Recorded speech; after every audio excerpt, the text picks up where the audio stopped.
Good leadership is fueled by conviction.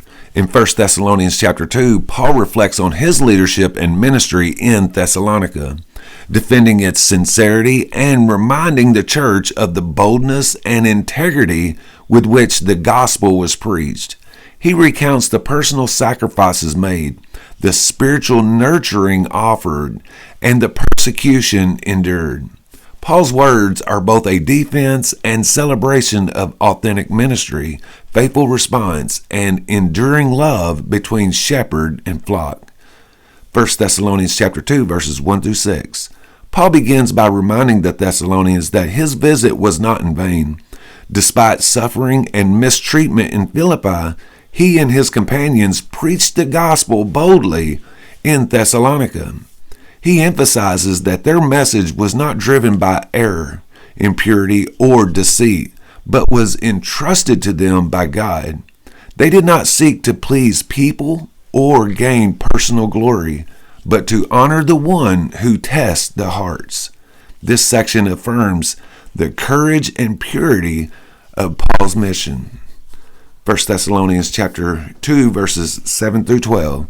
Paul shifts tone, describing his ministry as gentle and nurturing, like a mother caring for her children. He and his team shared not only the gospel, but their very lives, working hard to avoid being a financial burden.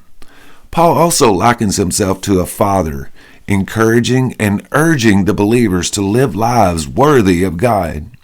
This section highlights the relational depth and sacrificial nature of true spiritual leadership.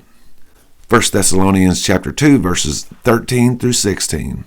Paul commends the Thessalonians for receiving the gospel not as human words, but as the true word of God.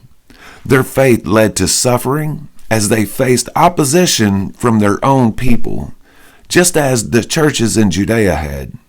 Paul draws a parallel between their experience and the broader pattern of persecution faced by God's messengers. This section affirms the authenticity of their faith and the cost of discipleship. 1 Thessalonians chapter 2, verses 17 through 20. Paul closes the chapter with a heartfelt expression of longing. Though physically separated, he assures them that they are deeply loved and missed. He had tried repeatedly to return, but was hindered. He attributes this to Satan's opposition. Paul declares that the Thessalonians are his hope, joy, and crown of boasting before Christ. This final section reveals the emotional and spiritual bond between Paul and the church, rooted in shared faith and eternal perspective. Hey, thank you for listening. Consider liking and following. I upload a chapter summary of the New Testament each weekday.